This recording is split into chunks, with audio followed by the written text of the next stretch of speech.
Art is all about creating an illusion, and the first way of doing this is through shadow. The best way to understand it is to observe.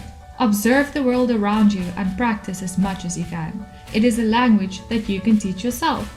In today's video, I will give you pointers on how to identify and translate shadows. So the first thing you need to do is to establish a light source.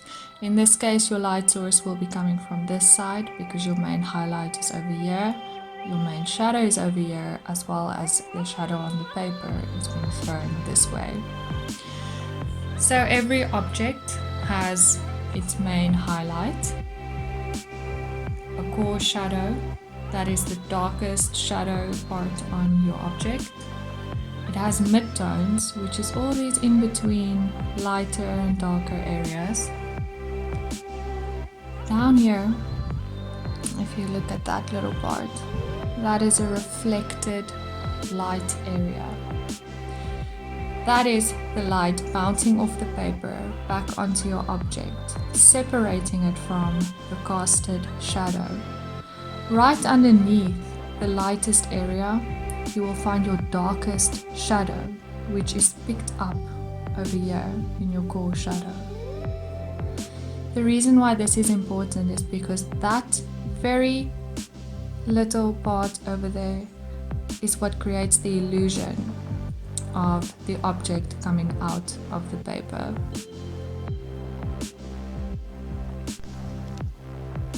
You can create shadows in a lot of different ways. It is also great to mix methods and create your own style. Examples are directional line. As the name suggests, it is a line that indicates the grain of an object. You can smudge it around, play with it, and then build onto it again. The next way is scribbling. This method looks great with more expression at drawings. It carries a lot of energy, is vibrant, and is definitely one of my favorites.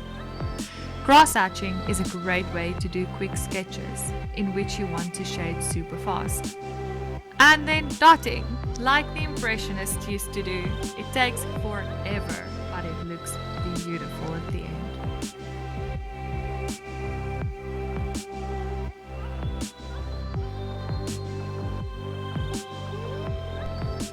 To try out these methods, choose a simple object like the egg shape I have here. Place it on a white surface and make sure your light source is bright. Now, start to explore the different ways of shading. Don't get into it too deeply, just have fun and experiment. This exercise is all about analyzing and understanding the way shadow falls. Get to know your medium. What can you do with your erasers to create nice effects? How dark can you push your pencil? Which styles can you combine and wear? Don't take yourself too seriously. Nothing comes out the way you want it the first time. Do it over and over until you feel ready to move on to the next challenge. Let's get dynamic. Choose an interesting object and study it. I chose a brush. A great way to break an object down to make it a bit easier to draw is to separate it into simple shapes that resembles the part of the object, like triangles, circles, rectangles, etc. Now, add these together to build your object and start shading. With my object, I've decided to use directional line in the bristles, a softer, smoother method in the metal part, and a bit more of a rugged approach in the wooden handle, like scribbling.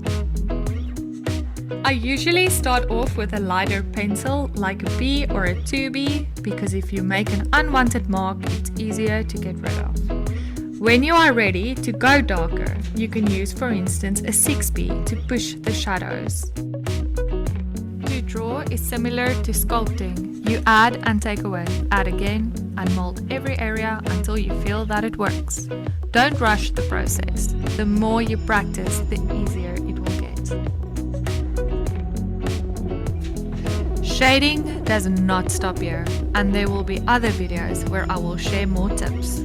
For now, I hope you have enough tools to get you going. I hope you guys enjoyed this video, and I will definitely see you in the next one.